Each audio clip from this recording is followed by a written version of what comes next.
2025 Charleston County Planning Commission meeting. Please stand and join us for the Pledge of Allegiance. I pledge allegiance to the flag of the United States of America and to the republic for which it stands, one nation, under God, indivisible, with liberty and justice for all.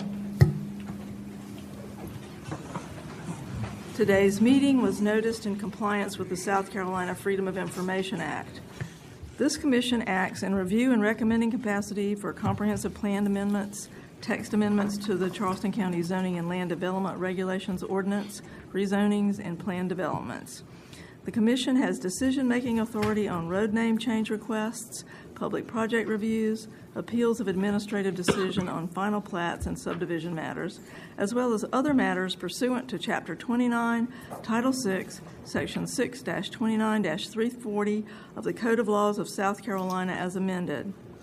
If you wish to speak at today's meeting, you should have filled out the sign-in sheet by the front door. I'm Cindy Floyd, I'm chair. To my right is Pete Pelotas, Luke Morris, Gary Lassane, and Adam McConnell. To my left, commission members David Kent, Warwick Jones, Logan Davis, and Susan Cox. To my right, commission attorney Mark Bell, and to my left, Joel Evans, Director of Zoning and Planning. Joel, please feel free to introduce your staff. Sure. Andrea Melisick White, the Deputy Director for Planning and Zoning. Marche Miller, Chris Cohn with Subdivision, Tamara Avery with Subdivision as well. Wynn Carlisle, he will be presenting, as well as Marche today. Stephanie Ondo will be taking minutes and votes, and Carrie Vachet is also here with our Site Plan Review Division. In order to get a good recording of the meeting for the minutes, please speak loudly and clearly into your microphones, and please do not talk over one another. The first item on the agenda is approval of the minutes from the September 8th, 2025 meeting. Is there a motion and a second? Move to approve. Second. Okay. Please call the roll. Commissioner Davis? Aye. Commissioner Lassane? Aye. Chair Floyd? Aye. Commissioner Jones? Aye. Commissioner Kent? Aye. Commissioner McConnell? Aye. Commissioner Morris? Aye. Vice Chair Pilatos? Aye. Commissioner Cox? The ayes have it. The next item on the agenda is JREZ-09-25-00167, a request to rezone tax map number 213-00-00-090 from agricultural residential AGR zoning to the rural agricultural AG8 zoning district. Mr. Carlisle? Okay.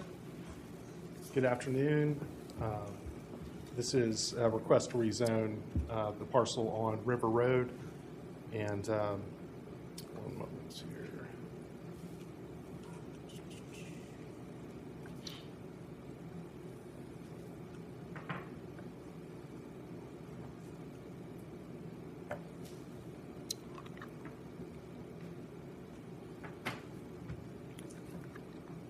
I got to restart my presentation. It's given me some technical difficulties.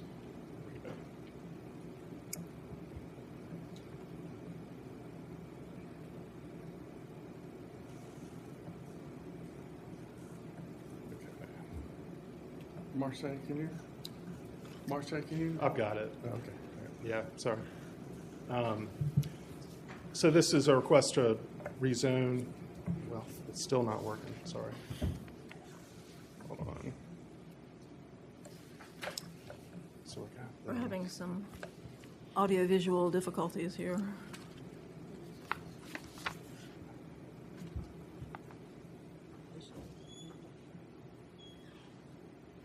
So that's.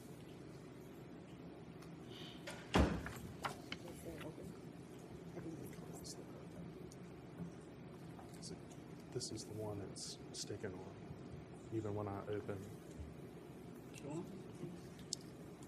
So let me reopen. This is the presentation. slideshow. From beginning. There it goes. Okay. Thanks. And sorry about the technical issues there. So this is the request to rezone this property on River Road on Johns Island. So in the 90s, the subject property was zoned AG, Agricultural General. The subject parcel was identified as a settlement area and placed in the AGR zoning district upon adoption of the ZELDAR in 2001. And prior to this request, no other zoning map amendment requests have been submitted for the subject property. And here's the location of the property when looking at the county as a whole. The future land use designation of the subject property is agricultural preservation. And for the current zoning, the subject property has frontage along River Road and is developed with the St. John's Fire District Station number 5. The adjacent parcel that surrounds the parcel to the east, to the west, north, and east is zoned AG8. Parcels across River Road are zoned AGR, and then surrounding properties contain manufactured housing units or single-family homes. For the flood zone, the property is located in flood zones AE11 and shaded X. Here's an aerial view of the property to the north. These are photos of the subject property and adjacent property to the west.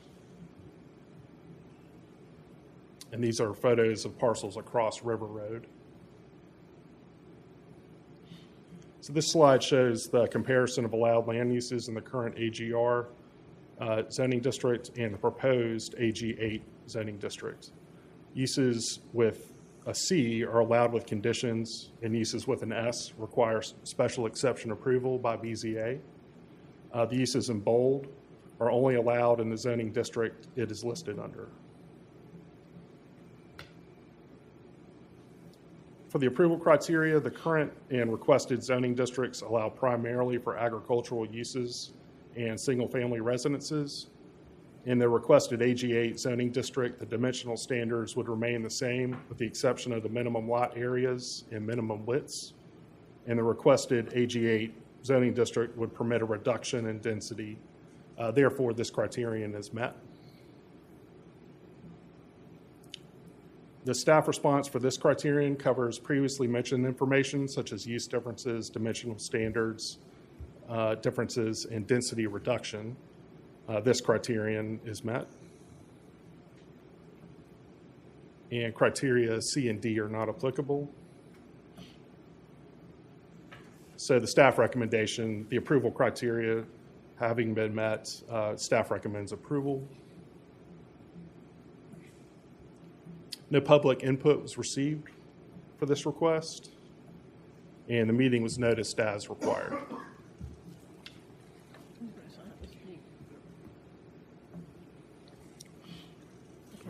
We will now hear public comments. Each speaker will be limited to 2 minutes, and please state your name and address before giving your comments. Spencer Wetmore.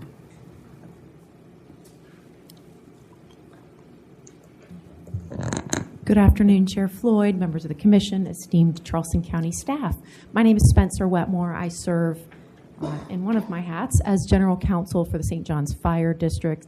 I am pleased to report that we are in the process of upgrading Station 5, which is the station on River Road. This rezoning request is actually a downzoning request in order to make our parcel consistent with a parcel that we wish to purchase and combine lots with next door. So this is actually a downzoning request from AGR to AG8. My understanding is that in light of the lack of public comments, we hope that our outreach to the public has been successful. We are happy to answer any questions that the Commission may have. Does anybody have any questions for Ms. Whitmore? Just out of curiosity, what are your plans for the additional parcel? So when we're redoing the station, it hasn't been upgraded to the point that would trigger stormwater requirements in quite some time. So the existing parcel sorry. The parcel that we'd be rezoning would actually be being used for stormwater. The fire station would be moved on to and renovated on the new parcel that we're hoping to obtain. So largely, the increase in lot size is required by stormwater. Anybody else? Okay. No. I was going to move to approve. Okay. Case is now closed for public comment. Is there a motion and a second from the commission? Move to approve. Second. Okay. Anybody have any questions, comments? Okay. No further discussion. It's time for the vote. Please call the roll. Commissioner Davis? Aye. Commissioner Lassane? Aye. Chair Floyd? Aye. Commissioner Jones? Commissioner Kent? Aye. Commissioner McConnell? Aye. Commissioner Morris? Aye. Vice Chair Pilatos? Aye. Commissioner Cox? The motion passes 9-0. County Council will hear this request at their public hearing on November 13th, 2025 at 6:30 p.m. in council chambers, and again at their November 20th, 2025 Planning and Public Works Committee meeting at 5 p.m. The request must then undergo 3 readings for approval at council's discretion. The next item on the agenda is ZREZ-09-25-00168 and ZREZ-09-25-00170, a request to rezone tax map number 286-0000-023 and 037 from low-density residential R4 zoning districts to urban residential UR zoning district. 2 minutes. Got your Okay, there you go. got your presentation up and running, Mr. Carlisle? Yeah, we're trying to get it there. One moment. That's it. Okay, there it is. All right. And so these parcels are on Bees Ferry Road in the corner of Bees Ferry and Bear Swamp. And they're requesting to be rezoned from R4 to UR. So for the zoning history, prior to 1999, the subject parcels were zoned AG and then zoned RSL with the adoption of the ZELDAR in 2001. And RSL was renamed R4 in 2006. In March of 2025, an applicant applied to rezone the parcels from R4 to PD 192, looking to develop 147 condos. Both staff and Planning Commission recommended disapproval of this request, and the applicant withdrew the request prior to the public hearing. Here's the property location within the county as a whole. The future land use designation for the subject properties is Urban Suburban Cultural Community Protection. The subject properties are currently developed with a horse farm on parcel 23 and a single-family residence on parcel 37. Parcel 11 is zoned R4 and is currently developed with a church, as is the property to the north.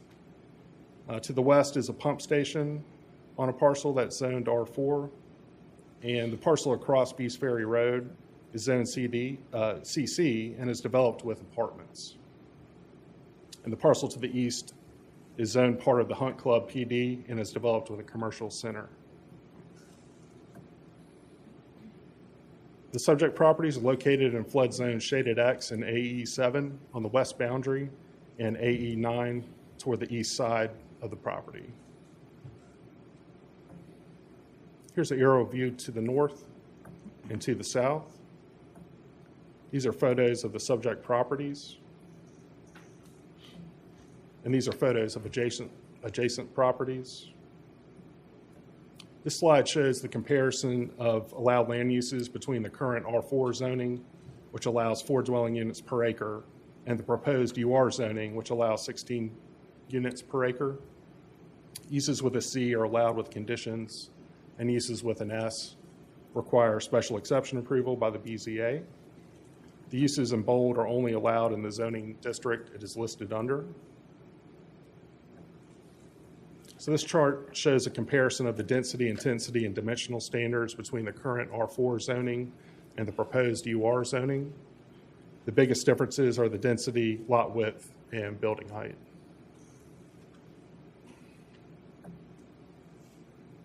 So for the approval criteria, the comprehensive plan designates the subject parcels for the urban suburban cultural community protection future land use category, which calls for low density single family development, limited commercial activity, and some agricultural uses. The category also lists a maximum density of 4 units per acre. The requested UR zoning allows density of 16 dwelling units per acre and higher intensity residential uses than recommended by the comprehensive plan. Therefore, this criterion is not met. For criterion B, as previously mentioned, the proposed UR zoning district allows higher density, higher intensity uses such as multifamily and less restrictive dimensional standards than the current R4 standards that apply to the subject properties and adjacent properties on the same side of Bees Ferry and Bear Swamp Road. Therefore, this criterion is not met. Criteria C and D are not applicable. Because one or more of the approval criteria are not met, staff recommends disapproval. For public input, we received 58 comments in opposition, 34 comments in support, and 2 general comments. The case was noticed as required.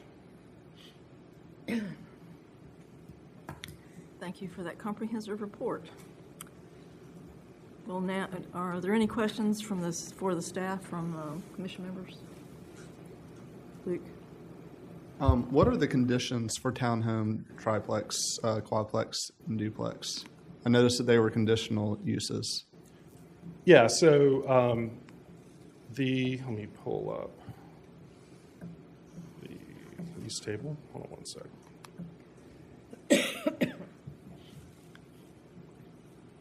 So for the townhomes, single-family attached, it requires getting the currently getting special exception approval. But then if it was rezoned to UR, I believe it's Joel. Do you have the condition? The conditions for attached single-family are the number that can be in one block altogether. I think it's no maximum number of 8. It's just kind of the way that they're laid out is basically what it is. Yeah. Mm-hmm. Yeah.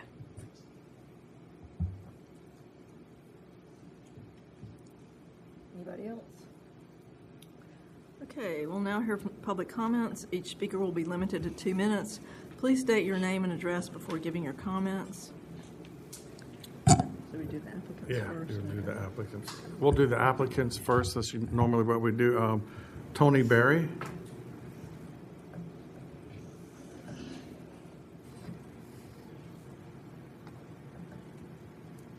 Good afternoon. Tony Berry, 272 West Coleman Boulevard, Mount Pleasant. Thank you for your time this afternoon. We are primarily a land development company that's based out of Mount Pleasant. For the last 25 years, pretty much all we've done is land development. About 3 years ago, we got an opportunity to develop a piece of property in Mount Pleasant, South Carolina, that was part of a mixed-use project we had developed. And it actually was Mount Pleasant's first for-sale attainable housing community. It went extremely well, and we began to learn, one of the reasons why attainable housing is so difficult is there's not any one thing that leads to you being able to basically develop new homes at 20, 30, or 40% below where the current market is. Our perspective from a land development gives us the ability to really start from, as they say, trees to keys, and understanding that, when you develop property and build homes, there are probably 100 decisions that are made during that process. Most of those decisions have to do with cost. And so we had an opportunity to develop a piece of property that the town gave us the density that was needed to make the numbers work, if you will. And so we've been able to kind of grow our attainable housing platform under a builder called Prosperity Builders. We've built about 150 homes in the Charleston area in the last 5 years. Our average price point is around $360,000. We've sold over 50 homes to teachers, nurses, firefighters, policemen. And so we kind of understand, I think, how the challenge of what needs to be done to achieve bringing new construction to the missing middle. We were presented this opportunity, and what we actually presented to the county was a specific plan that was for less units, took into account some of the issues that the community was against in the previous. But we've chosen to go through a straight rezoning because the PD process is a lot more lengthy and a lot more expensive, frankly. And so what we've proposed is a community that would only be 10 units to the acre, 2 and 3 story townhomes for sale. And we have offered the willingness to put everything in writing and actually commit to a deed restriction that would be applied to the property at third reading, which is exactly, I think, the mechanics of how, if you went through a rezoning, how you make sure the property is developed specifically as proposed. So there's some other folks that are part of our team or involved in this opportunity that are going to speak. But in the short time I have, this is not an easy thing to do, and this is a very unique opportunity that I believe we can bring 100 new for-sale homes, of which we're willing to commit 15 of them will be deed restricted for 75 years to this missing middle that earns no more than 120% of the area median income. Thank you. Will Jenkinson.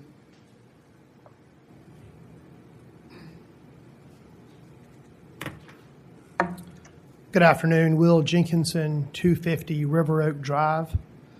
I've had the opportunity in my capacity as broker in charge of Carolina One New Homes to represent Prosperity Builders over those past 4 years that Tony just mentioned. And we were able to, so far, help 150 families or individuals find home ownership, which in our area is more challenging as the days go by. We've been focused on the first-time attainable workforce, which is so vital to our region. And I'll summarize the 4 groups of buyers that we've been able to have the most impact with. 1, our educators, a critical part of those who teach us. Our medical field, those who care for us. Our first responders, those who protect us. And our service workers, those who are in retail, hospitality, grocery stores, everyday services that we depend on their service. We've been able to attract those and having those in key locations to serve the areas of where they work. So helping not only those employees and municipalities, but also their life of not having to drive sometimes hour one way just to get to work. And with the average price points of our region continuing to rise, this is such a great opportunity to have more homes for these residents of our region. And also, most of these, we attract a lot of young families. And the fact that there's a new elementary school planned as part of Long Savannah, that is another great attribute to have that school and the need for teachers at those schools as well. Thank you very much for your support. Dominic Jones.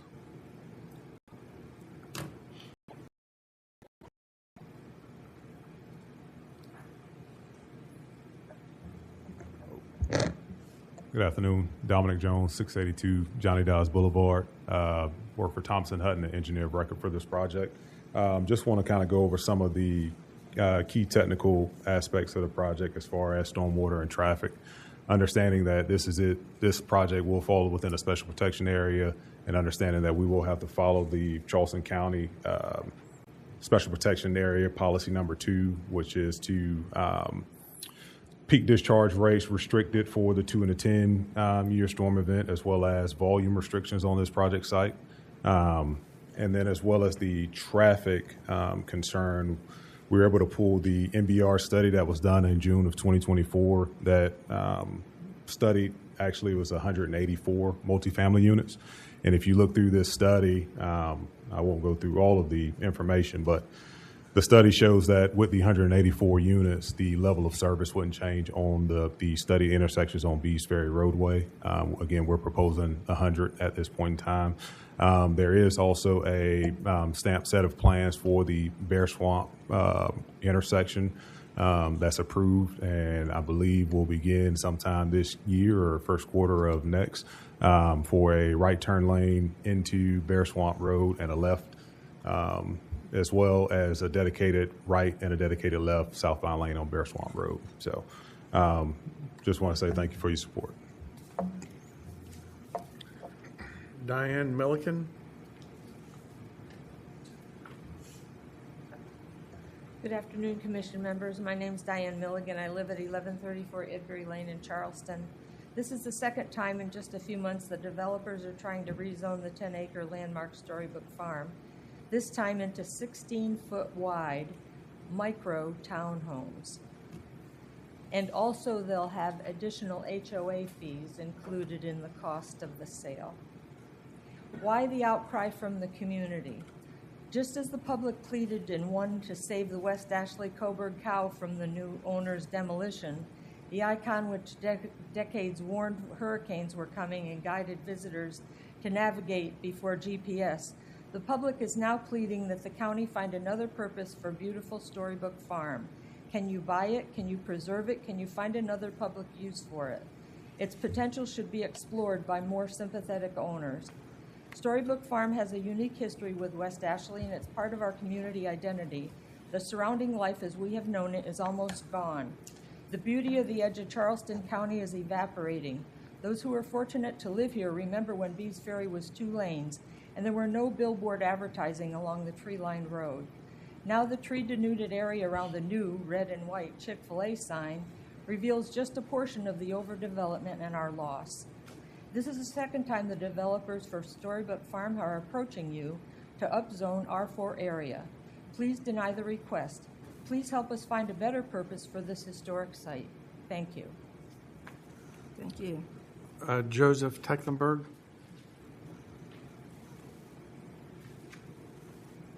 Good afternoon. Joseph Tecklenburg, 1607 Carteret Avenue. I am here representing the property owners, the Story family. They've owned this land for over 50 years, and they bought it from Georgia Pacific as this was industrial timberland before they owned and operated a horse training and riding business. They were recently retired and engaged our firm 2 years ago to facilitate a sale of the property.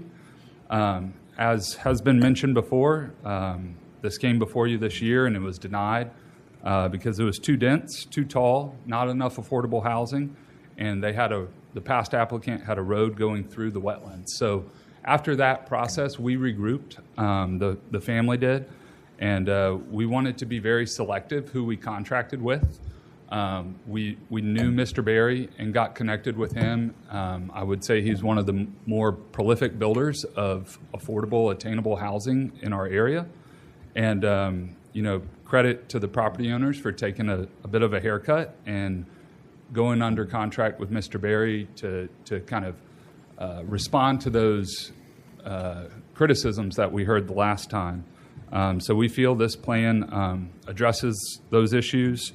In terms of our community outreach to date, I submitted this to the county on Saturday, so I doubt it was included, but I have a letter from the Light of Christ Ministries, which is the little church on the corner, in support of this project, and it was signed by 37 of their congregants. So I have 9 copies. I'd be happy to leave this with you for the record. We had a public meeting at the Bees Ferry Library, and we've had multiple meetings with the Red Top Community Association. So we've done our best to get this in front of as many people as possible, and we urge you to support this to bring more attainable housing to the community. Thank you. Thank you. Melody Dover. Hello. and thanks for seeing me today. My name is Melody Dover, Dr. Melody Dover, and I am a resident of the Red Top community with the Red Top Improvement Association. And it is true that we've met with this team several different times, but nothing has changed. When I said nothing has changed, the community is still not in agreement for us to be changed from a residential R4 to an urban residential. And the reason being is everything, the infrastructure from our last March when they were trying to bring this before us to change the zoning at that time, nothing has changed since then. The infrastructure still remains the same. We still have traffic problem. I just heard that from the SCDOT study that it doesn't warrant a light or anything. Well, we can't even get out of 17 on the four-way highway safely. And now Bees Ferry Bear Swamp is being impacted. We're already having problems with flooding. Nothing has been done to make that better. So I don't see where rezoning is going to help us at all. I'm not against development, but we are, I must say, with the Long Savannah, 2,000 houses coming in off of Bees Ferry Road.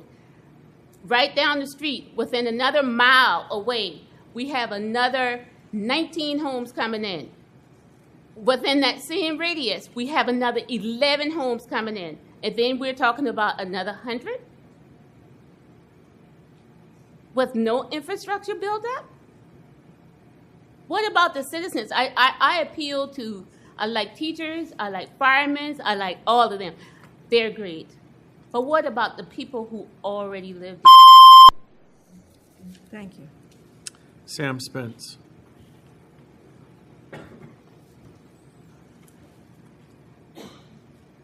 Hello, Commissioners. I'm Sam Spence from the Preservation Society of Charleston. We're here to urge you to support staff's recommendation today and disapprove this zoning request. We'll remind you, as staff did a second ago, that you all recommended 7-0 unanimously against approval of the last zoning request, which was more dense and had more details and more requirements than this one does. Bees Ferry does have potential for high-density suburban development, and it certainly tries to support it, and the county has used the future land use map to designate some portions of it for that. But it intentionally designates these properties, even considering future use and future changes, for this lower density type of development. And I don't have to tell you that entitlements are powerful and they are valuable. And this is not a slight against Mr. Berry or the Tecklenburgs or the Stories, but if something were to happen and this property had to change hands before or after it is sold, there's nothing requiring the current owner to keep to their promise for the configuration or, unless it's deed restricted, as Mr. Berry said, for affordable units. And I think you're here today just to weigh whether 15, the promise but not requirement of 15 affordable units for a rezoning request is reasonable, with also weighing the future land use, staff's recommendation, your consistency with the last rezoning request. So for those reasons, I would ask you to support staff's recommendation and vote to disapprove this request. Thank you. John Tecklenburg. Madam Chair, Commission members, John Tecklenburg, 9 Fenwick Drive. I'm on the Tony Berry team because I introduced him to my son Joseph when he told me the prior application had failed. One of the reasons was there wasn't enough affordable housing included. And I said, if you want the guy who has figured out from a private point of view how to create some affordable housing, it's Tony Berry. And hence I got under contract.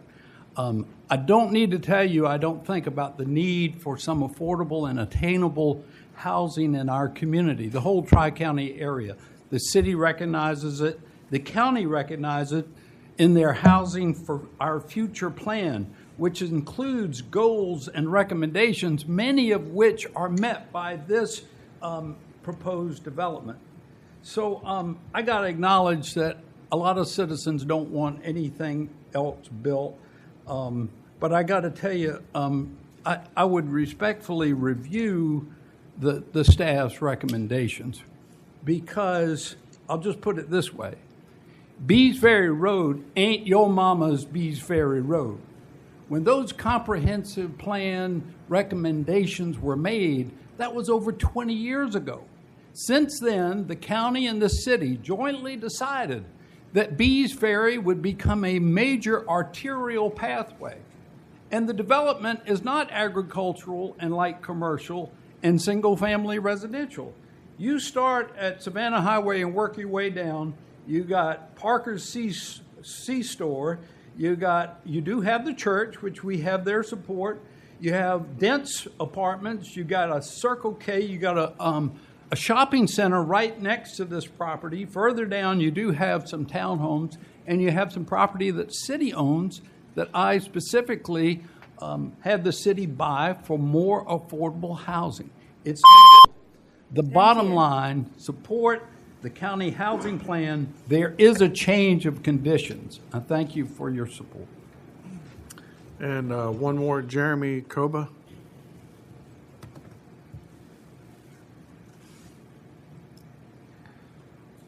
Good afternoon. I'm Jeremy Kuba. I live at 137 Levin Court in Shadow Moss. I was brought here to Charleston by the United States Air Force in '96, so I consider myself a native because I was forced here. But I remember getting the first briefing, and it said we have 54,000 people here, and I thought, oh man, this is great. I came from a small town in Tennessee, and so I wasn't really excited about building and all that jazz. But I remember when Bees Ferry Road was considered the country, but I'm also not.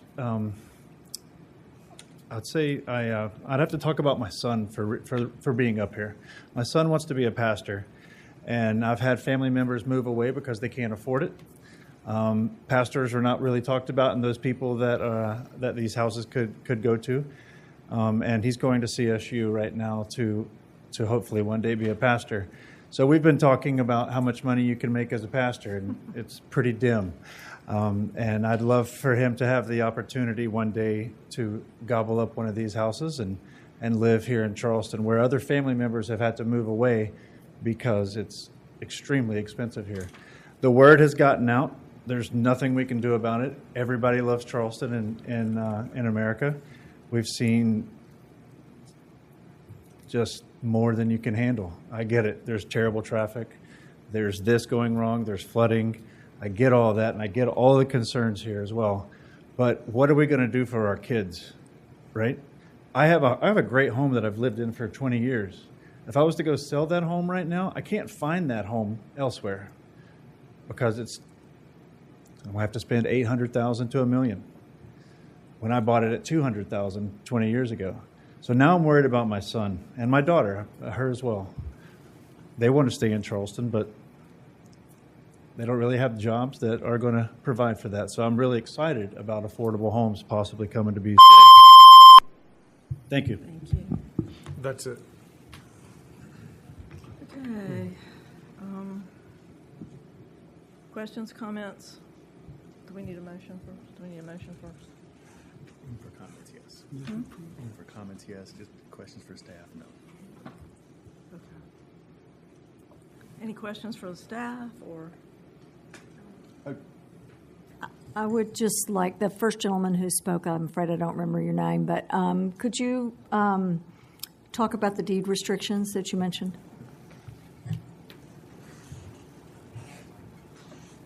Absolutely. We submitted in a PDF a packet that basically said, with site plan elevations, that we're requesting to build 100 townhomes. There would be 3 different floor plans. All of them would be for sale. They would be 2- and 3-story. 2/3 of them would have a primary on the main.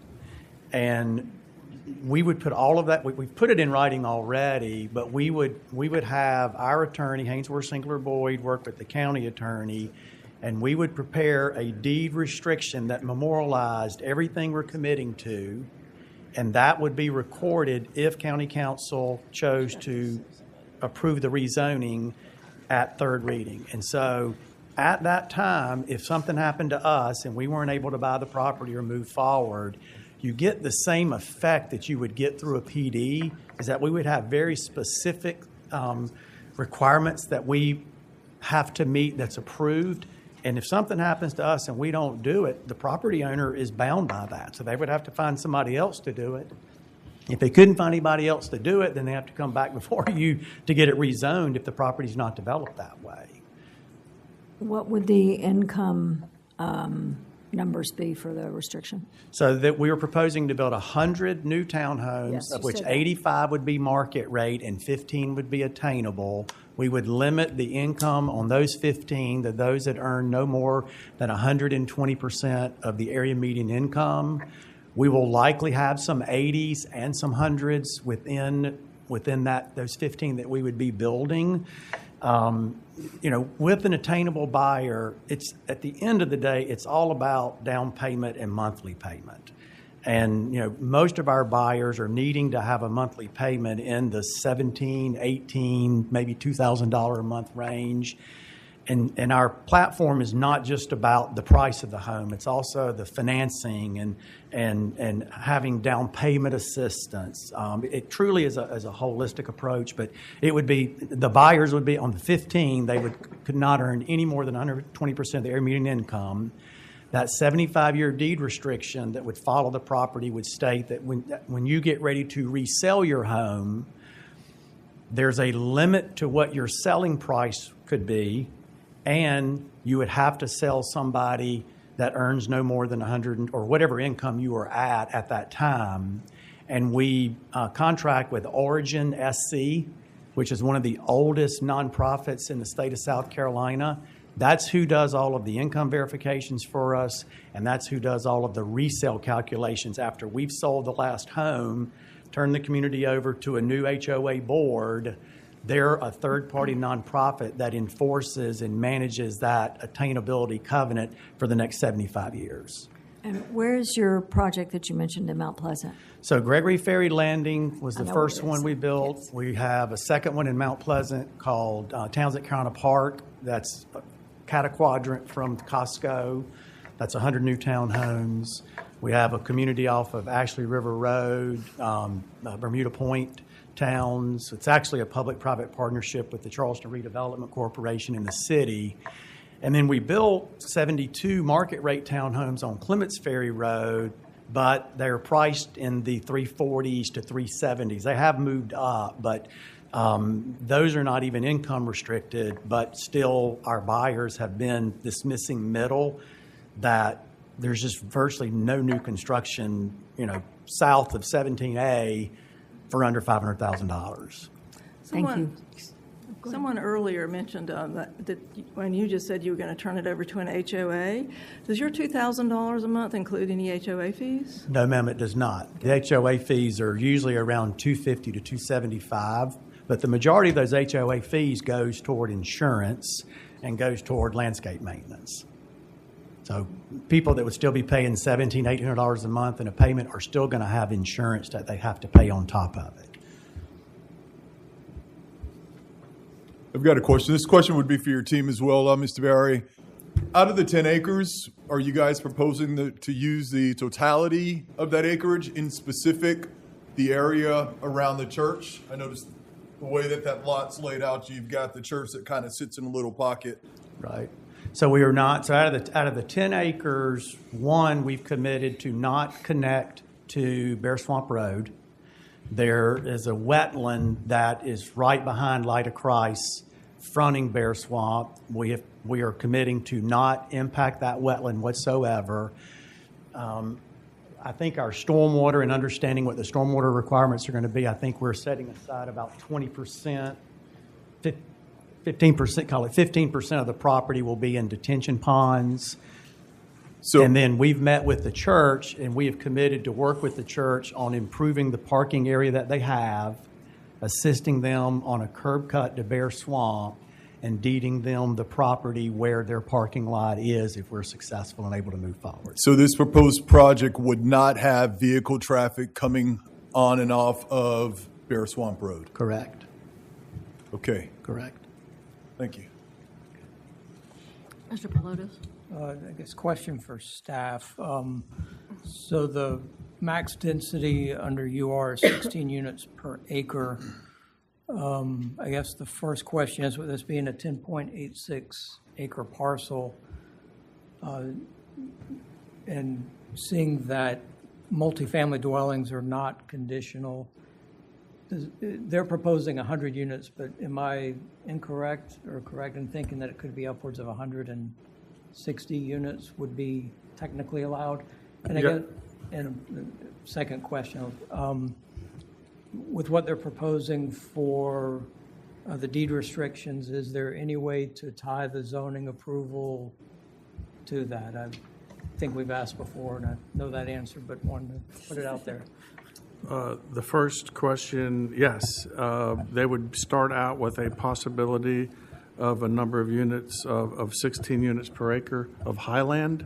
So if there are 100 acres of highland, not including freshwater wetland or OCRM jurisdiction land, then that you would start with the possibility of 160 units if you could fit them with all the other infrastructure that's required, roads and drainage and that kind of thing.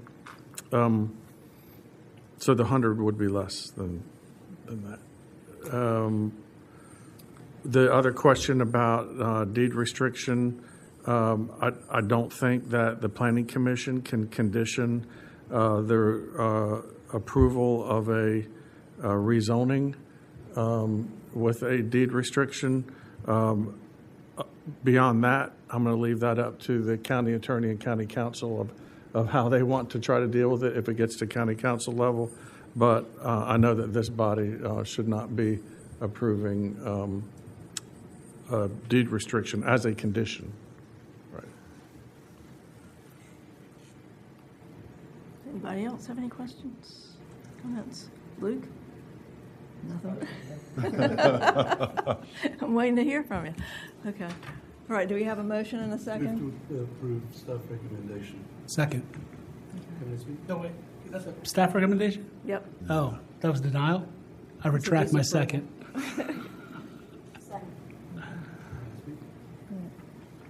I'd like to just talk about affordable housing. I don't deny the need for affordable housing in Charleston City and the county, but I'm not sure that it should be an issue here. I mean, I don't see anywhere here that if 10% is affordable housing, we should approve, but okay, not 10%, 20%. 20%, why not 30%? It's not there. I mean, we are approving the zoning and the number of units. Whether it's affordable or not, I think is beyond what we should be deciding. That is my opinion, and I'd like to have that affirmed. Thank you. All right. Call the roll, please. On the move to disapprove per staff recommendation, Commissioner Davis? Nay. Commissioner Lassane? Can you clarify this motion to me? It's a move for disapproval, No, which is the staff recommended disapproval. So if you vote yes, then you're voting to disapprove it. And I'm still a bit confused on that one. Think of it as a double negative. Yeah. So then I guess my vote would be a nay in that aspect because I think it should be approved. Chair Floyd? Aye. Commissioner Jones? Aye. Commissioner Kent? Nay. Commissioner McConnell? Commissioner Morris? Vice Chair Pilatos? Commissioner Cox? The ayes have it. The motion to disapprove passes. 5 to 4. County Council will hear this request at their public hearing on November 13th, 2025 at 6:30 p.m. in council chambers, and again at their November 20th, 2025 Planning and Public Works Committee meeting at 5 p.m. The request must then undergo 3 readings for approval at county's discretion. The next item on the agenda is SBDV-03-25-03042, a subdivision plat application taking one existing lot and creating a total of 2 lots at tax map number 583-00-00-284, 2943 Canyon Lane, a property within the Phillips Community Historic District. All right. Good afternoon. My name is Chris Cohn, planner with Subdivision. So we have SPDV 03042 for TMS 583 ending in 284. Proposal to take one existing lot and create 2 lots. There we go. It's just a little finicky. Okay, so here we have the future land use map showing the urban-suburban cultural community protection. Our current zoning, S3 Special Management District. The current zoning overlay here showing the S3 for the subject property. The aerial view.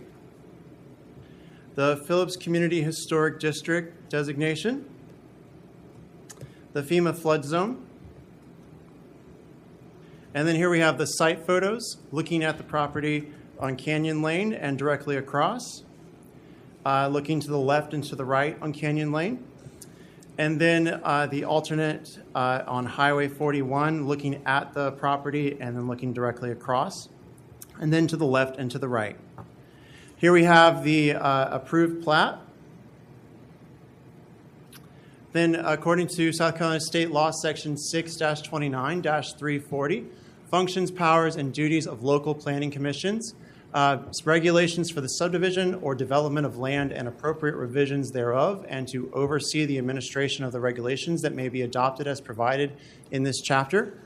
C, an official map and appropriate revision on it showing the exact location of existing or proposed public street, highway, and utility rights-of-way and public building sites, together with regulations to control the erection of buildings or other structures or changes in land use within the rights-of-way, building sites, or open spaces within its political jurisdiction or a specified portion of it as set forth in this chapter.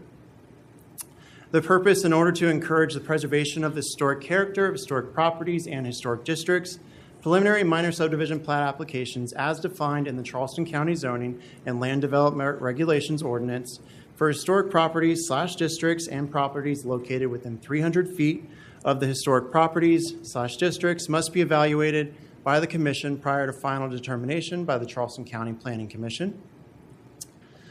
Commission evaluation. The Commission shall evaluate each subdivision plat application subject to Section 21-6 subdivision plat application reports for compliance with the cultural resources element of the comprehensive plan.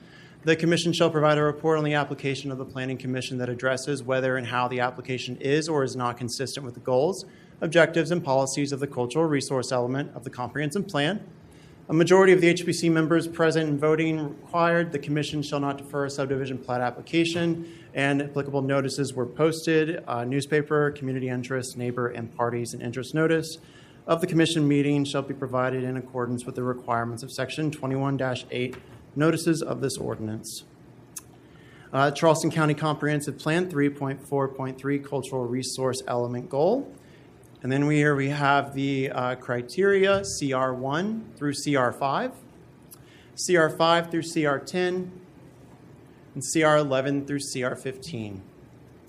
All 7 members present of the Historic Preservation Commission stated the proposed subdivision is consistent with the cultural resources element of the comprehensive plan, citing consistencies with the element goal statement and strategy CR1 through CR15.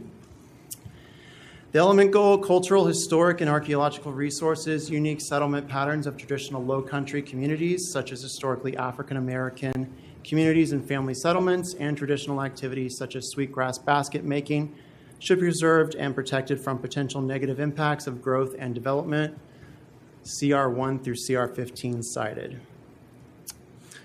ZLDR Section 8.3.2 Planning Commission Review determine whether or not the proposed subdivision is consistent with all requirements of this ordinance and the goals and objectives of the comprehensive plan. Staff recommendation. The S3 Special Management Residential Zoning District implements the urban-suburban cultural community protection policies of the comprehensive plan. The urban-suburban future land use designation states the communities in this designation are located in the urban-suburban area and are characterized by low-density single-family residential development, limited commercial activity, and some agricultural uses. Many of the roads are paved with connections to county or state-maintained roads. However, earthen roads still exist. Many of these communities were recognized in the 2016 Charleston County Historic Resources Survey update as eligible or potentially eligible for the National Register of Historic Places due to their unique development patterns and significance to post-Reconstruction era and civil rights history. Future development should be compatible with the existing land uses and development patterns, and the residential density should be a maximum of 4 dwellings per acre. The application complies with all requirements of the Charleston County Zoning and Land Development Regulations Ordinance, including those of the S3 zoning district. Because the application is consistent with both the comprehensive plan and ZLDR, staff recommends approval. Public input, September 17th, HPC meeting. The owner of the property spoke in support of the request, and 0 people spoke in opposition of the application at the meeting. October 13th, Planning Commission meeting, no comments received as of October 10th. Notifications were sent out. 287 notification letters were sent to individuals on the historic preservation in East Cooper area interested party lists, as well as property owners within 300 feet of the subject parcel on August 29th. Additionally, the request was noticed in the Post and Courier on August 29th, and signs were posted on August 28th.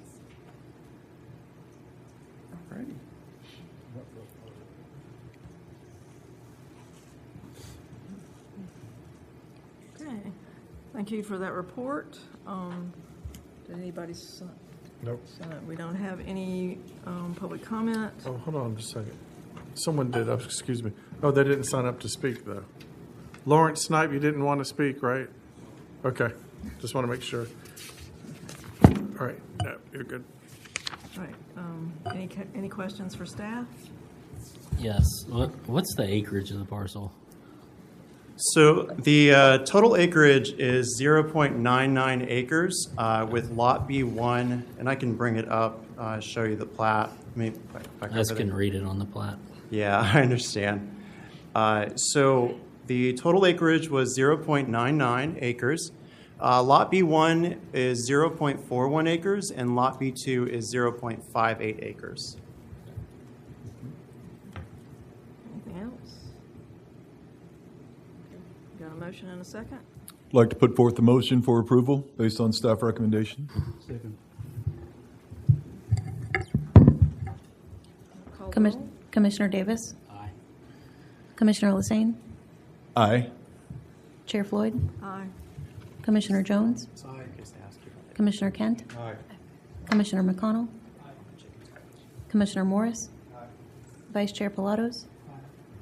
Commissioner Cox? The ayes have it. This is the final decision of the Planning Commission. If any person with a substantial interest in a decision of the Planning Commission chooses to appeal this decision, they may do so to the Circuit Court of Charleston County. Such appeal shall be filed within 30 calendar days after today's date.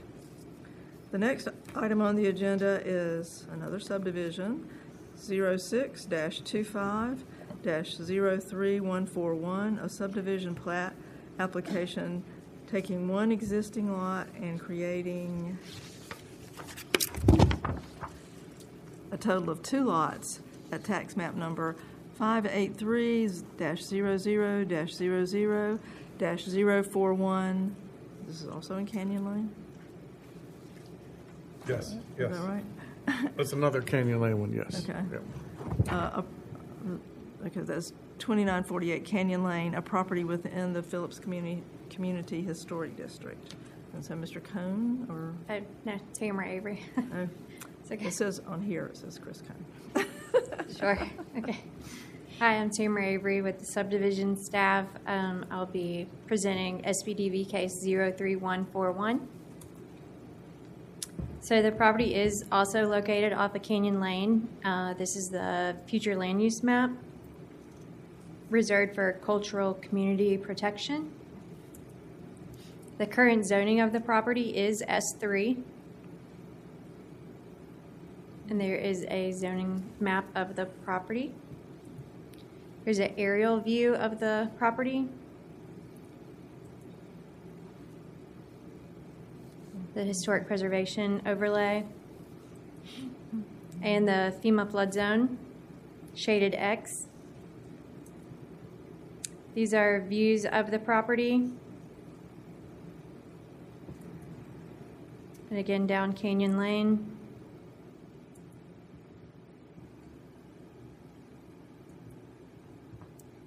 This is a copy of the subdivision plat showing the parcel to be subdivided into 2 lots, generally running along the public drainage easement that you see to the bottom left of the parcel. So per South Carolina State Law, Section 629-340, function, powers, and duties of Planning Commission, regulation of subdivision and development of land and appropriate revisions thereof, and to oversee the administration and regulations that may be adopted as provided by this chapter. The Charleston County Historic Preservation Ordinance, Section 21-6A, subdivision plat application process. This allows for plats to go before the HPC to determine whether it's consistent or inconsistent with the comprehensive plan, and their evaluation that is sent to Planning Commission, and a copy of the cultural resource element goal, and all of the cultural resource element strategies.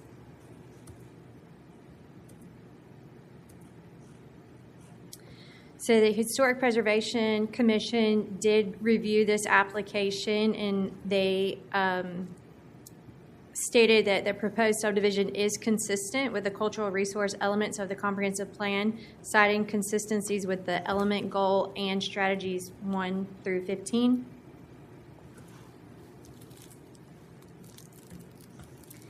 And for Planning Commission review, ZLDR Section 8.3.2, determine whether or not the proposed subdivision is consistent with all requirements of this ordinance and the goals and objectives of the comprehensive plan.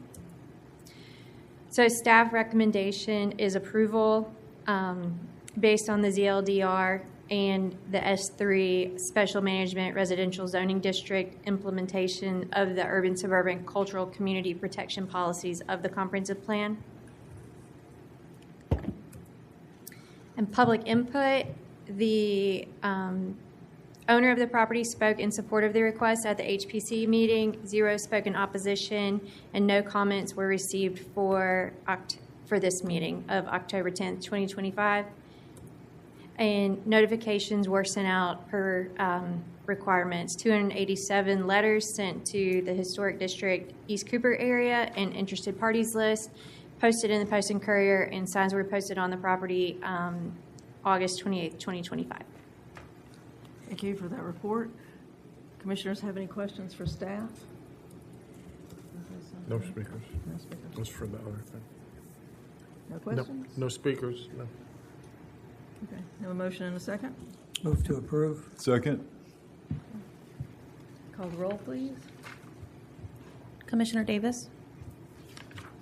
May I ask a question? Sure. Real quick. Has the applicant talked to the county about what is left that's buildable on this new lot, given this pretty drastic drainage easement that's left on this tiny first parcel that's going to be cut out? Well, we would not be recommending approval or approving the plat if it didn't have a buildable area. So all that's required is basically 1,600 square feet or roughly 40 by 40 buildable area to make a lot viable for building. And it meets the minimum lot size. So okay. Those are the two main requirements that are needed to determine whether the lot's buildable. I just didn't know if staff had talked with applicant about the impact of that drainage easement on them. I understand that there's enough there for the county, but do they understand how restricted that will be? Well, they actually dedicated it to the county. The property owner did. What, the drainage easement? Yeah. Okay. So the new lot 10A1, that could not be subdivided further. The only potential subdivision would be on the residual of lot 10A2. And part of the subdivision process is for the Stormwater Department to review the applications, so Stormwater is aware of it. Sorry, that wasn't my question. It's fine. I got my answer. Thanks. Anybody else? Call the roll. Commissioner Davis. Aye. Commissioner Lassane. Aye. Chair Floyd. Aye. Commissioner Jones. Aye. Commissioner Kent. Aye. Commissioner McConnell. Commissioner Morris. Aye. Vice Chair Pilatos. Aye. Commissioner Cox. The ayes have it. This is the final decision of the Planning Commission. If any person with substantial interest in a decision of the Planning Commission chooses to appeal this decision, they may do so to the Circuit Court of Charleston County. Such appeal shall be filed within 30 calendar days after today's date. Next item on the agenda are proposed amendments to the zoning and land development regulations. Ordinance. Okay. All right. Marche. All right, so we have some proposed amendments to the ZLDR, and these amendments are intended to implement the comprehensive plan, reduce BZA caseload, and provide clarifications to assist with administering the ordinance. The first few amendments are going to be covering dimensional standards. And so this amendment would provide administrative relief. This first amendment here to section 4.2.3D and E, it would provide administrative relief from front setback requirements on narrow rights-of-way and ingress-egress easements. The setback may be reduced to a minimum of 15 feet for lots that abut narrow right-of-ways, or if an ingress-egress easement is 50 feet or less in width. But if a front setback is 50 feet or greater for a lot, that front setback for the secondary street may be reduced to 25 feet. At this point, we're going to ask if you all have any questions after each amendment. So do you, commissioners, have any questions? Can you give me an example of when this would come up? Yes. Joe, can you give an example? Thank you. You know, I have a staff for a reason. No, I'm just teasing. This is actually something that comes up fairly often, I'll say, where someone has an ingress-egress easement but especially in all zoning districts, but we see it a lot in the rural areas as well, where they can't create that lot, even though they have enough area of the lot to create a buildable area, but they can't subdivide off of it, off of that ingress-egress easement because of by the time they put the setback on that ingress-egress easement, they're either running into the existing structure that's already built there, or that setback is getting into the buildable area to a point where it makes it difficult. So this is something that's needed that we see a lot. A lot of them go to the Board of Zoning Appeals when it happens. So we just wanted to be able to do this administratively wherever it made sense. So this just allows staff to have the flexibility Yes. of being able to deal with it. Yep. Yes. I just want to say that I have no idea whether it should be 15 feet or 20 feet. And I will go along with the staff recommendation. But I've just got to say that I do not have the experience, and I suspect for a lot of the other issues that are going to be before us in the next hour or so. And I think in most cases, probably all cases, I will go along with the staff recommendation. But it's a confession to ignorance, and I can't think you can do anything about that. These are all very technical issues, and I understand from the Planning Commission, if it's something that you don't deal with day to day, it may be something hard to grasp, but it is an issue. It is a problem in the county, and again, as Marche started with the presentation, our Board of Zoning Appeals, they are inundated with a minimum of 10 to 11 cases a month. They start their meetings at 4 o'clock, and sometimes they don't get out until 10 o'clock. So wherever there are ways administratively for us to look at this and do these reductions where it makes sense, we want to do that. It helps both the applicants as well as the staff and the Board of Zoning Appeals' caseload. And this is just for reasonable development, by the way. We're not trying to create something here that's going to, cause a whole lot of extra development, in my opinion. So would you say they've approved most of these things that come before them? I think the BZA has a track record of, on a case-by-case basis, of approving more than they've disapproved, yes. Thank you.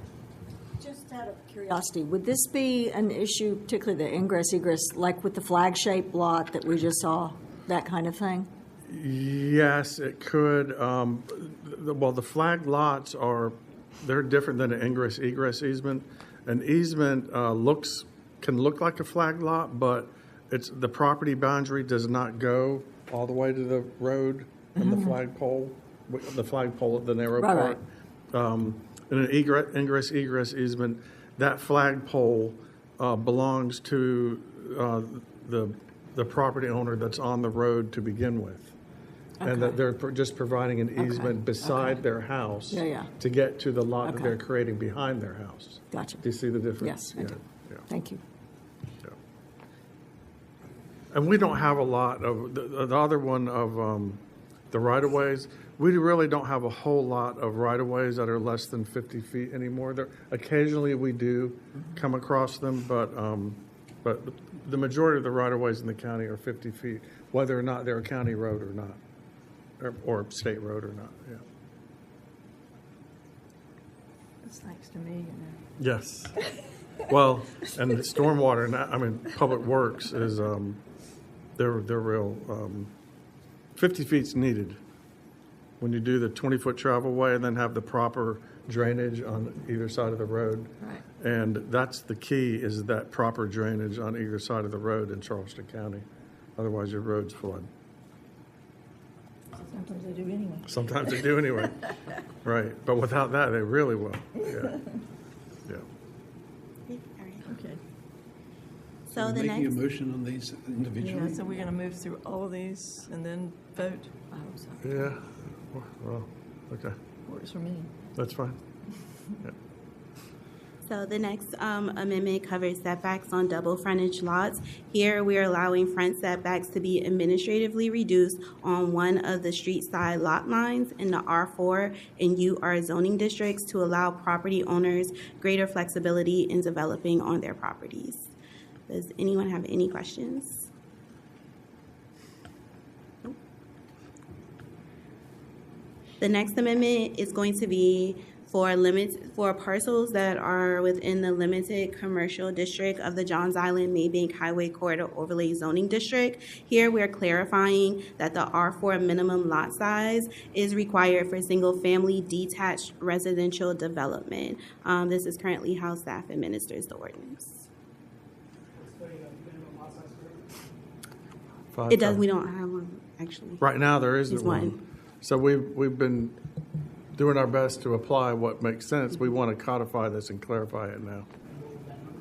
5,000 square feet? Yeah.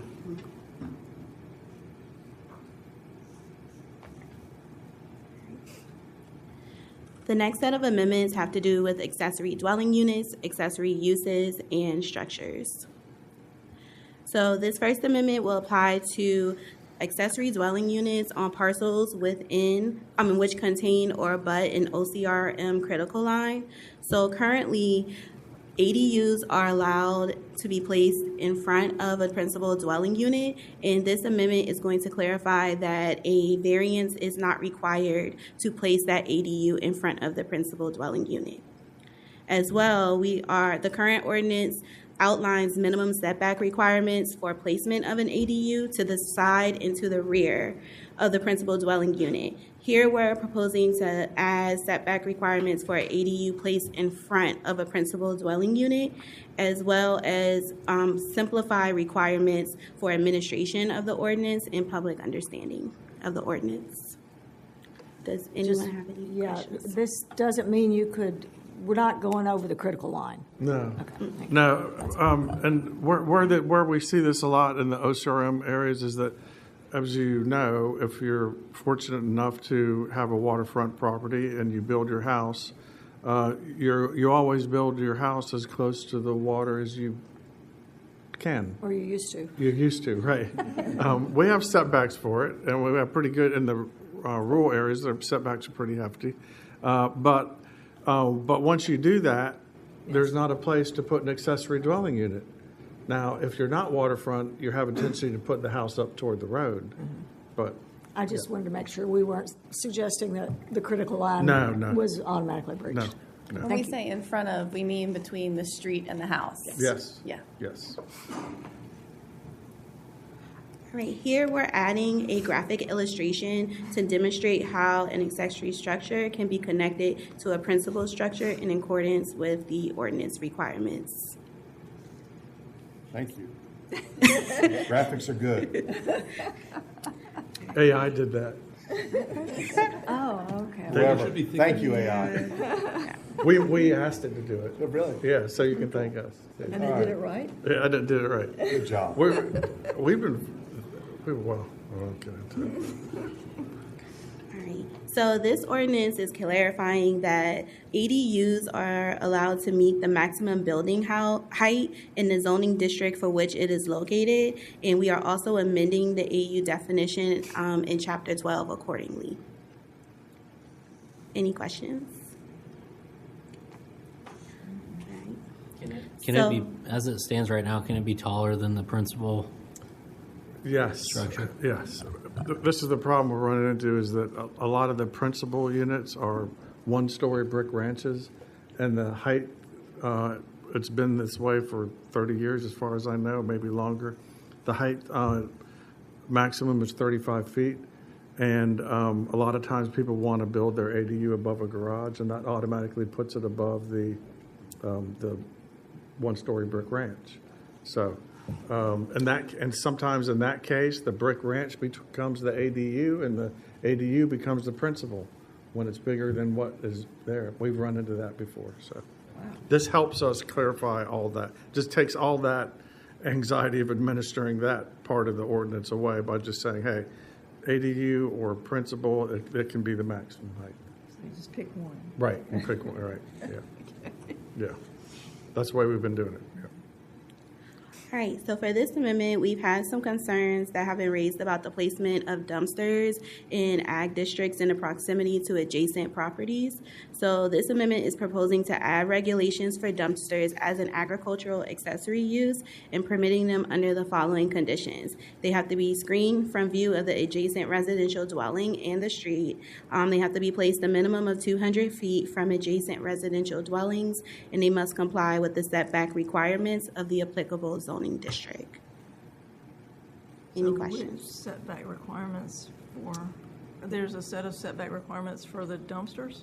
For each zoning district. Yeah, and this is only applied to agricultural zoning district. We have a lot of folks in the rural areas that will use the really small dumpster as their trash receptacle, and it's being used more and more. We've had several complaints over the past couple of years of people putting that dumpster right on their property boundary, 20 feet from their neighbor's front porch. Right. So we're trying to fix that. Yeah. Is that 200 feet? Is that attainable? Yes, because what we're talking about is 200 feet from the actual residential dwelling of the adjacent parcel. So we have aerials and where we can measure that when someone comes in to get a permit for it. And by the time you add up the setback and then the center of the lot, I think it's attainable. Yeah. Is it a zigzag, or is it just like one horizontal or vertical line? One straight line. One straight line? Yeah. But it can be diagonal? Yes, Oh. yes. It's in the ag area too, so it's bigger Yeah. lots. and stuff. So these lots would be a minimum of 30,000 square feet to begin with. Yeah. Right, so this amendment will permit accessory dwelling units on commercial and industrial zone parcels where residential uses have been legally established. ADUs have been prohibited on commercial and industrial zone properties in the past, even when those properties were developed for residential purposes. That was it, in the ordinance, is that So if it's residential, you can have an accessory Right. dwelling unit. It doesn't matter what the underlying zoning is, essentially.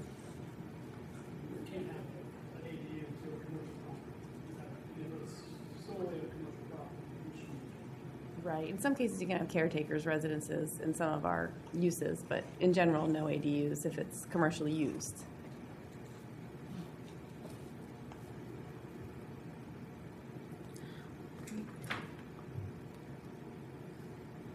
So here we have in the residential and residential office zoning districts, accessory structures must be located wholly to the rear of principal structures. And this amendment is proposing that accessory structures be situated behind the front facade of a principal structure. Carports and garages will continue to be allowed in the front, and then accessory dwelling units, including those within garage structures, are allowed to be placed in front of the principal structure.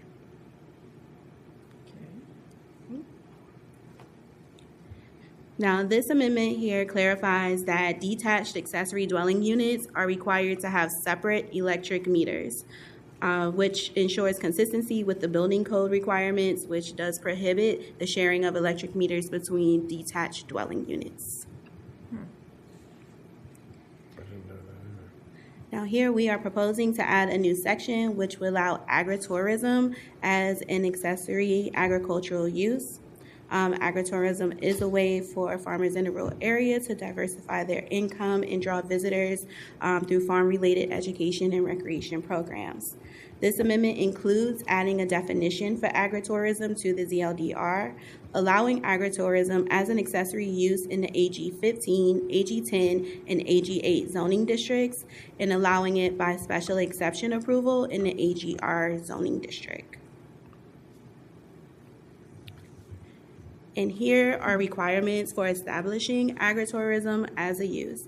The property must serve as a bona fide agricultural use. Agritourism use must be subordinate to and be directly tied to the agricultural use of the property, and the agritourism operator must also be the farm operator. You have to have a minimum lot area of 5 acres, and they would have to complete limited site plan review procedures of this ordinance. And the applicant must provide documentation of current certified SC grown or product membership. And if a parcel is 5 to 10 acres, they can have a maximum of 75 attendees. And if it's more than 10 acres, 150 attendees. Any questions? What's the rationale on setting caps on the attendees? Like, I'm thinking about Boone Hall, for example. Well- That's agritourism, and they have hundreds of people at their events. Yeah, Boone Hall went to, at the time in our ordinance, it allowed through special exception process of having multiple special events. And the BZA was able to dictate how many people could be at those events as part of that BZA process. So this is just administratively to help this agritourism helps smaller farmers, not the big event places like Boone Hall. I think if you wanted to do another Boone Hall type thing, do we still have the special exception procedure? Yes. Yeah. So that's still available for like what Boone Hall did. This is to help a lot of the other smaller than Boone Hall, but still not small farms, to participate in this agritourism thing that's going on pretty much Okay. I was just curious on One of the that. ways that farmers can Yeah. make money these days Yeah. is it's so hard Yeah. to make money to actually farm it. Mm-hmm. Mm-hmm. And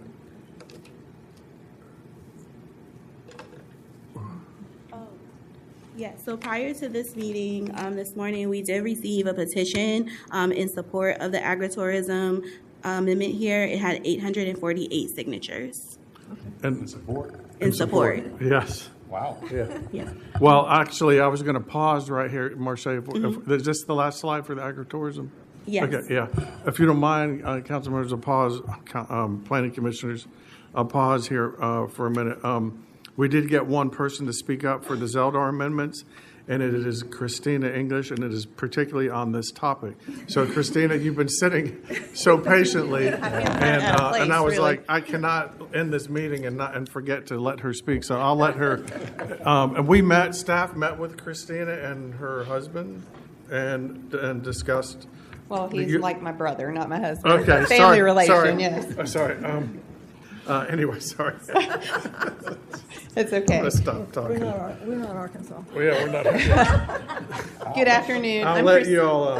I'm not going to say anything else. Good afternoon. I'm Christine English, 2559 Highway 174 on Edisto Island. My name is Christina English. I'm here today on behalf of King's Farm Market and for farmers across Charleston County.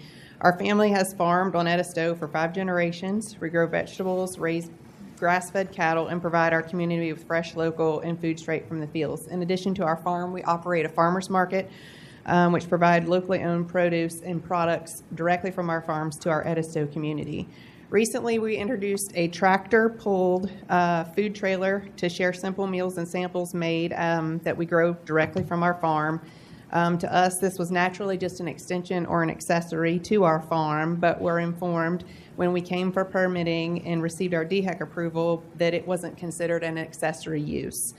We were advised that we may need to rezone commercially, which obviously this is something against what all of us Edisto residents and farmers want to do. Our goal is to protect small family farmers like ourselves. And under Charleston County's own zoning definition, an accessory use is one that's customarily incidental and subordinate to the principal use of the property. Our food trailer clearly meets that definition. It is incidental as a small part of our overall functioning farm and subordinate, serving only what we enhance and grow and provide on our farm. We believe that this is an opportunity here for us to reduce unnecessary cost and streamline the process for farmers who simply are working to serve our community.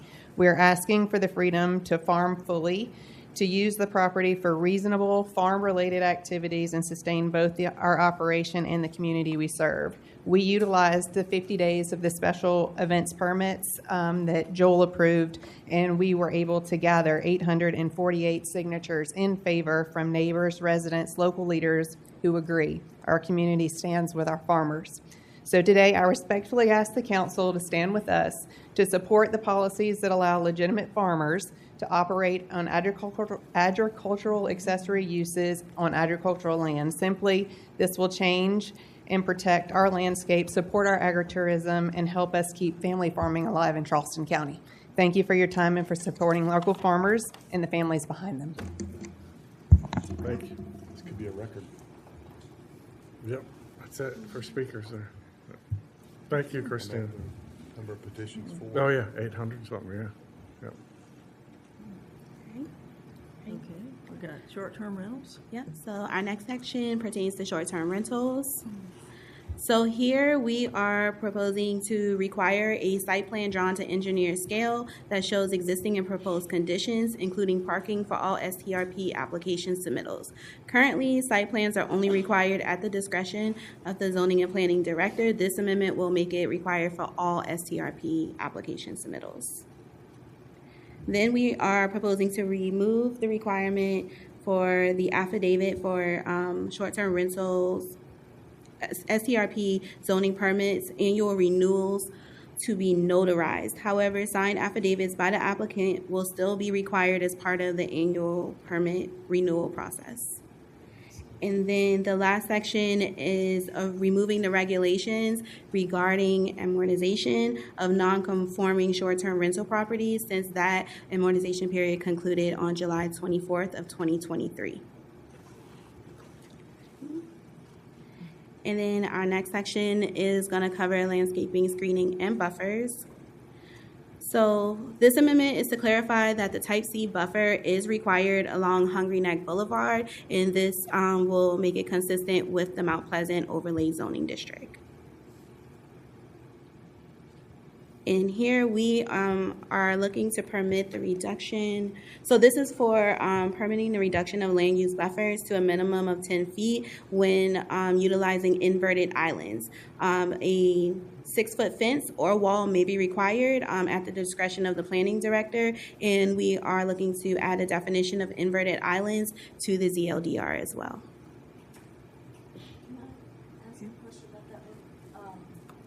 So you're cutting down trees that soak up water to put in an inverted island. Why would you do that? In a lot of instances, there is no vegetation that exists in the commercial. By the way, these buffers only apply in non-residential development. Never mind. Yep. Sorry, we should have clarified that at the beginning. So all that section 9 is for non-residential development. Yep. Yep. Really quick before we move on from that, those basically that buffer would be 10 feet and nothing else can be in that, correct? Yes. And then, but that 6-foot fence, and if you don't mind going back one slide, additionally 6-foot fence or wall. Okay, and then that fence would be on the property line or property side of the buffer. Property line. Okay. Yeah. Cool. Marche, this isn't the one that we removed? Okay. All right. Sorry. Thank you. All right, so now we are going to go over amendments to signage and lighting requirements. So the first one is to clarify that rope lighting should be shielded to ensure that the rope itself is not visible, and that the light is reflected down onto the ground and not out onto the streets or neighboring properties. And then we're also clarifying that the hanging of objects from signs is prohibited, and that flutter flag signs are also prohibited, and we're adding a definition for flutter flag signs. Any questions? All right, so now flutter flags are prohibited from anywhere? Prohibited altogether. Okay. What is a flutter fly? You've seen them. Yeah, They're the things that flop around. Yes, Yes. yes. Or That, or there's like one pole and it looks like a sail, sort of, and it flutters back and forth. And, That's a problem. yeah. Well, I mean, it's an unpermitted sign, so. Even a temporary for Yeah. Yeah. Like grand opening or something you can. Well, we have a grand opening section in the ordinance that allows certain things like that. Yes, we actually do. So a lot of these folks will try to use them as their standard everyday advertisement to get around the sign ordinance. Yeah. Oh, okay. Yeah.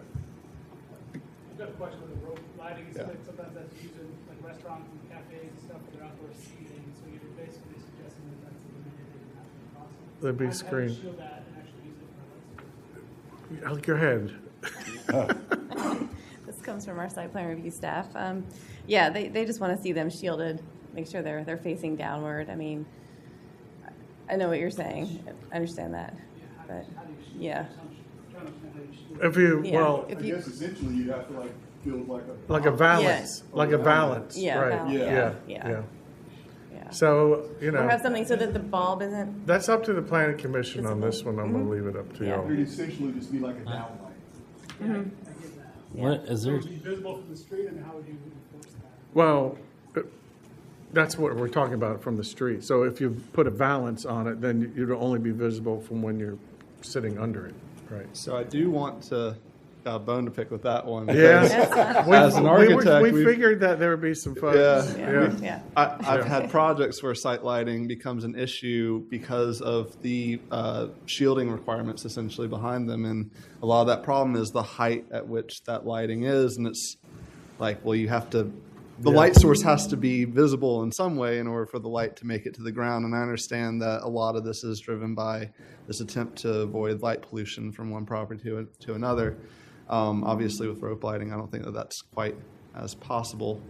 But maybe I would have a different opinion if I lived next door to one. So. Yeah.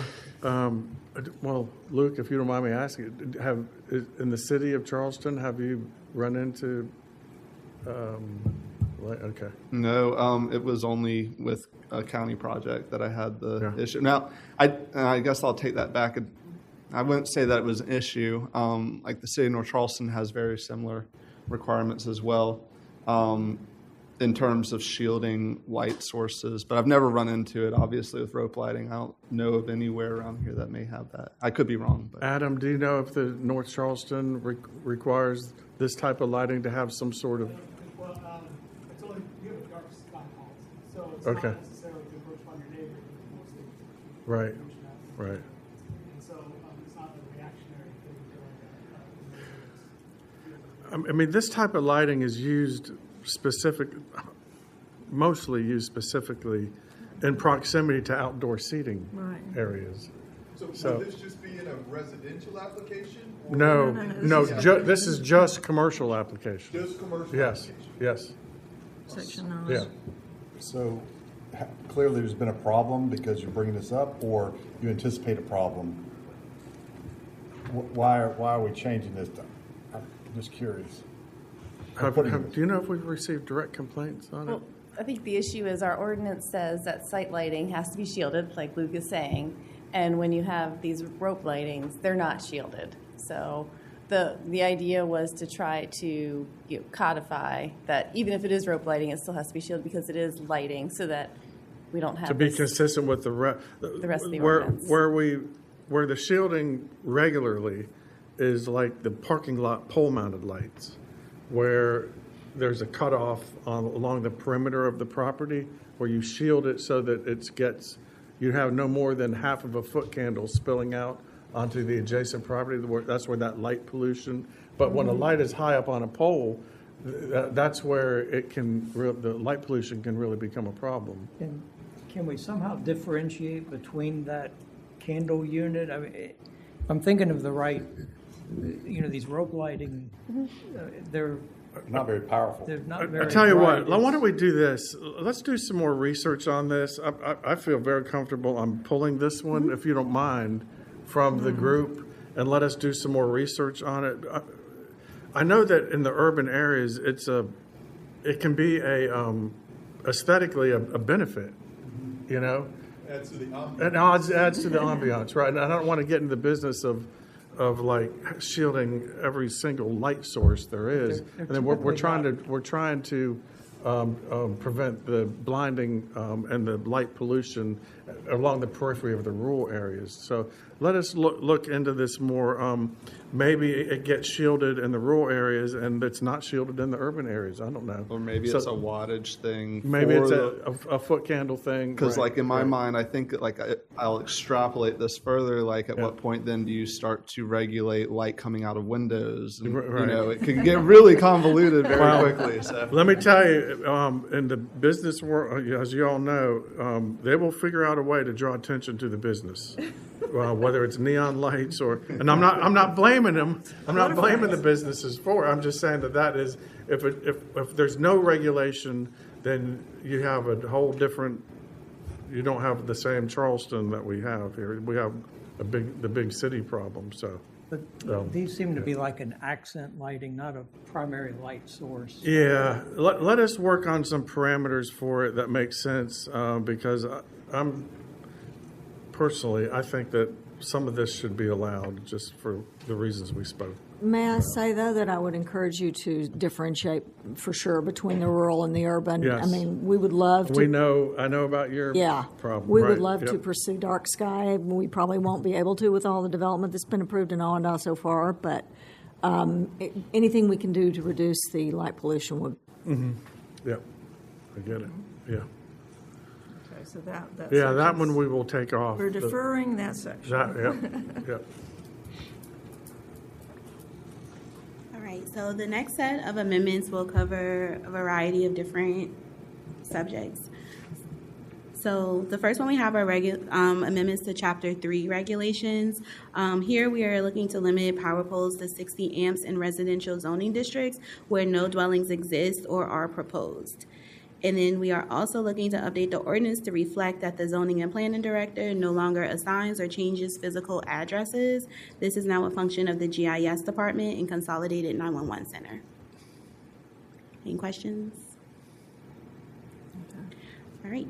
For the next one, this will be amendments to Chapter 4 regulations. So here we are requiring that conceptual PD development plan presentation workshops apply to all PD zoning requests, regardless of total acreage or number of units. And then we are also correcting on table 4.8.3 a note referencing conservation subdivisions for alternative development standards. If you remember, a few months ago, we brought before you amendments to remove the conservation subdivision per the approval of the comp plan.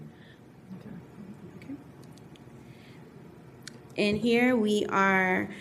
This is going to be to Article 5.11. This is the DuPont-Wapu Area Overlay Zoning District. So we're clarifying that the permitted uses in the parcels that are in the neighborhood commercial zoning designation of the overlay will correspond with the general office uses of the uses of the general office zoning designation, as described in the use table in that chapter.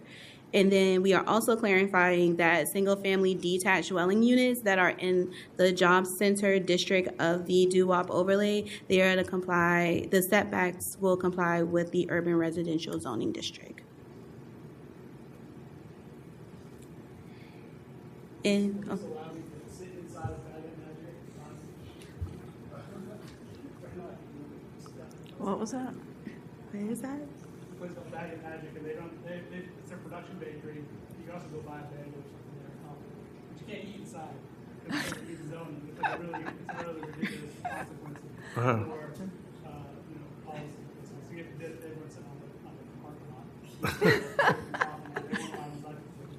Will that be that situation? I don't know. Are they in the They are. Yeah. It's like right off Wapu across from Burgess. Is it the county's or the city there? Is this the one that had the issue with the parking and the right of way? Maybe. I can't Yeah. remember. Can't place it. It might be like a parking Yeah. or a use like building code. Yes. I think it's Yes. formerly Ghost Bakery or Yes, something. that's Yeah, the one that they had the it. issue with the parking and the Yeah. right of way. Yeah. Okay. I think it's more of a parking issue. Yeah. Yeah. I like that. All right, so this next amendment is going to prohibit all uses except for manufactured housing units on individual lots and single-family detached dwelling units from using county non-standard roads for access. Can you explain that to me? Sure. I'll try. And maybe Tamara can even step in a little bit. Our non-standard county roads, they're named that because they're not built to a county standard. So if you're going to have something other than a manufactured housing unit or a single-family detached dwelling unit on those, and those non-standard county roads, they're limited to how many houses you can have on them before that road has to be brought up to standard. 10, that's right. It's 10. And so we don't want, during that interim time, before it is brought up to a standard that's safe and drains properly, we don't want commercial businesses to use those roads or anything else, even though they're allowed up to 10 lots. We don't want one or two or more of those lots to be commercial businesses or anything other than basically a residential home because of the wear and tear we'll put on that road before it gets improved to a county standard. thinking, of course, is in all, there's a lot of donut holes that are county land Mhm. that are, as you know, developed in ways that we don't Mhm. like because of the impervious surface. And that's my concern with this. It's just, I hate to require more impervious surface in that watershed if it's not necessary. Well, you can have a county, it's possible to have a county standard road that is gravel or not paved. Okay. There is a requirement, though, however, that the road has to have the same surface type as what it's meeting. So if the county's going to be improving a road, there, at least where it meets the main road that you pull off of to get to it, will have to be paved because most of the other roads are paved. Okay, so if it exited onto 17, it would have to be paved? Yes, yes. In these types of situations, it would be up to the county to decide if they want to take it up to a standard road? There's a process that they go through, and they've been working on this for a decade or more. And first of all, they identified all of these non-standard county roads. These roads, the problem with them is that a lot of them, they're not clearly owned by the county, but the county has had a history of maintaining them for those residents. So our way of trying to bring those roads into the fold of safety is to allow this maximum of 10 lots off of them when someone wants to subdivide, and then to bring that up to a standard after that. So the process is that they will go to each one of those property owners, because the main thing about the road, of course, is the surface type to some degree, but there's not a 50-foot right-of-way. So they have to go to all of the property owners that front on that non-standard county road and compel them one way or another to give up their land till they get to the 50 feet. And then they will bring that into the county system officially and improve that road. Yeah. You're quite aware of that, I think. Yes, I am. We have a little history on that one. Yeah. Well, I just remember, like a long time ago when I was on county council, that was the thing. It's like, so they were bringing all these roads. The developers would develop, and they'd put in these crappy little, 30, 40-foot wide roads with no drainage and go into the county, and then the county would have to go buy the easements to get the drainage. So. Yep. Those days are over. Yeah. Well, I mean, Yep. All right, so this next amendment is to remove the requirement for internal sidewalks in industrial parks. They will still be required around the exterior of industrial parks, and we are adding a definition for industrial parks as well. And here, this will pertain to the loss of legal nonconformity status for damage or destruction. Here, we're proposing to increase the threshold for loss of nonconforming status due to damage or destruction from 12 months to 36 months. That's even time to fight an insurance Pretty much. And once it's like damaged, or let's say a hurricane completely destroys it, you can't build it back of what it was because it was not conforming, correct? Correct. Yeah. For one reason or another. It could be that it doesn't meet the setbacks or didn't at the time. So the key term here is legal nonconforming. So we want to be sure that even though it could be old, it could be newer if it's a natural disaster, but a lot of them tend to be older. That we want to make sure that they were legal to begin with, and that someone just didn't build a house, without any permits. So if it's legal, they got a permit, but if for some reason or another over the years it doesn't meet the current zoning, then they can now build it.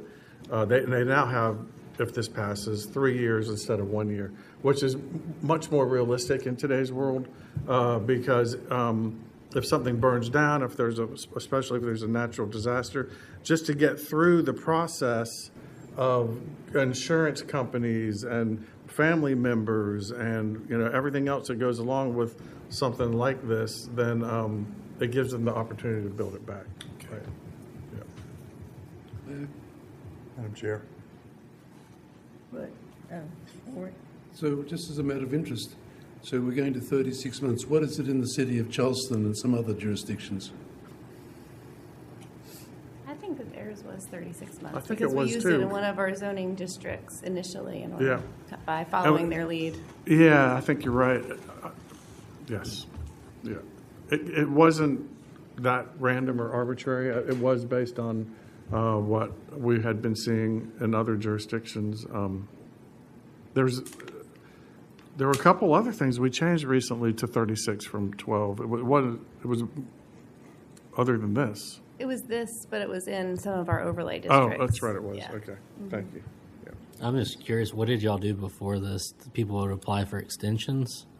No, I mean, we would tell them that they have to put it in a different place if it's a setback issue or not as tall or something, yeah. Yeah. All right. Anybody else? Or they would ask for a variance, possibly. All right. And our last amendment is to add a definition for approvable state to the ZLDR.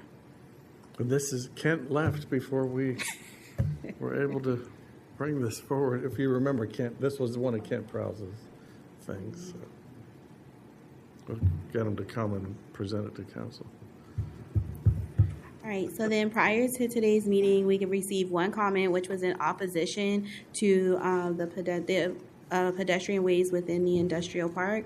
And then we didn't receive any comments for any of, well, we did receive the petition that we discussed earlier for the agritourism, but we haven't received any other comments for the remaining amendments. And then this was notified as required.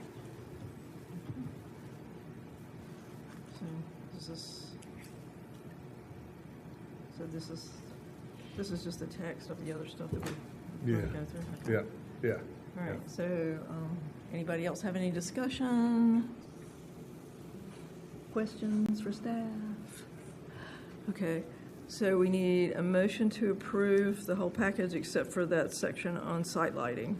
I'll put forth motion. Yep, perfect. Second. Okay. All right. I'm gonna call the roll.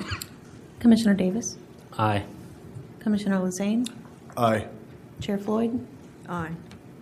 Commissioner Jones? Aye. Commissioner Kent? Aye. Commissioner McConnell? Aye. Commissioner Morris? Aye. Vice Chair Pilatos? Aye. Commissioner Cox? Aye. The ayes have it. Okay. There is no further business, so this meeting of the Charleston County Well, I was Planning. going to mention one thing real quick. Okay, go ahead. It says Yep. chairs and marks, not. Oh, it's chairs and marks, sorry. Well, I don't have any. Oh, you don't have it? So go ahead. Okay. So next month's agenda, I think you'll see an item called discussion of workshops for major subdivisions. And what we'll do is we'll just put together a short presentation. Staff is going to be proposing the idea of major subdivisions coming to the Planning Commission as a workshop item.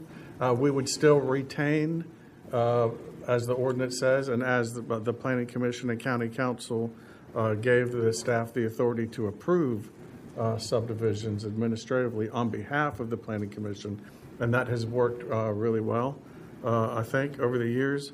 But in talking with staff and the public, we want to entertain this idea of bringing these major subdivisions to Planning Commission before the preliminary plat is approved, just as a workshop item, so that the community and the public is aware of subdivisions. And again, we're talking just major subdivisions in their community. We've been fielding a lot of calls after a subdivision has started construction from people wondering, not necessarily that they're totally against it, but just why didn't I know about this? So out of a process of transparency, we want to float this idea.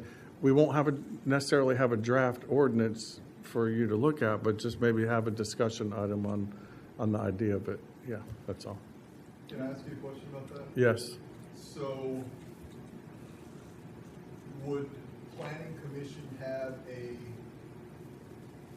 say into whether or not the major subdivision is approved by staff? No.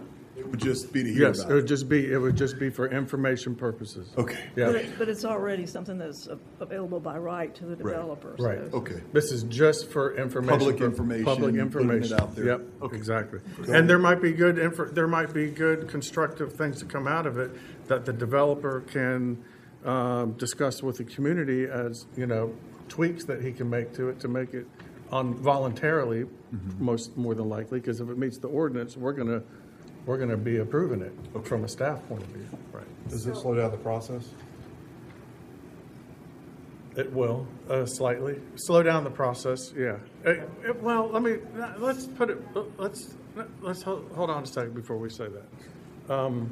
Not necessarily, because we're going to be taking our idea, well, now we're getting into what next month's discussion. Okay, But, well, we can the idea is that this will be part of the review process. So this will be going to the Planning Commission as a workshop before the preliminary plat is even approved. So how will this affect vesting? Or will it? No, it won't affect vesting at all, yeah. Yes, Tamara. We already require pre-application meetings with the developers, which they essentially, a lot of them do provide a conceptual plan to us. So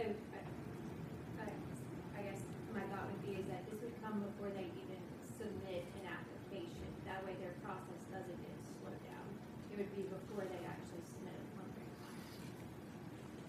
And that timing part would be a crucial point to the developers that are on the other side of it, because if they figure, hey, you know what, this is going to take me another month or another 2 months, well, that cost is now going to get pushed on to the end user, being the homeowner, because it already takes forever to get anything done. Well, you're not talking about a really elaborate presentation either, are you? No, Tamara made a very good point. 90% of these major subdivisions, they present a drawing to staff in a conceptual manner, exactly what would be presented in our minds in a workshop, just to introduce the project, saying, hey, we know we have this zoning, we know what the minimum lot size is, we know roughly, where the roads are going to go and how much drainage we'll need. This is the layout that we're looking at. It's not for scrutiny of, anything that gets presented either to us or if this workshop thing works out. It's not, we're not going to take anything that doesn't meet the ordinance of overall density and lot sizes. So, again, it's just for information purposes. I'm a big fan of transparency of government. Yeah, that's the idea behind it.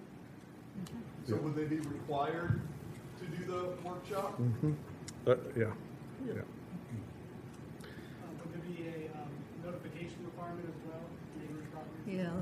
Yes, and we would probably more than likely do that. Are you going to set additional fees in order for you to process that, or is it going to be another? Wow, you've really gotten ahead of me. All right, I don't know about that. These are all good things keep all this in mind next month. Yeah. Well, you almost have to if you're going to do a notification. You'd always have to. Yeah, we'll figure out how. Include that in We'll the- figure out in the how. fees. This is good that we talked about. Now we've got some things to ponder over the next month. Yeah. Anything else, anybody? Okay. No further business? I hear some mumbling down here. Okay. No further business. The meeting is adjourned. And our next meeting is November 10th. For the what? Batmobile one. Oh. We got to be able to have that. There can't be an ordinance against that. No, there's not. We got to call Batman. Yes. How do you think about that? Well, somebody will say it's light pollution. Yes.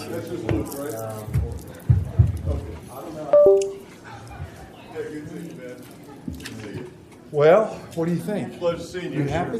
Take care. Well, Good to see sort you as of. always.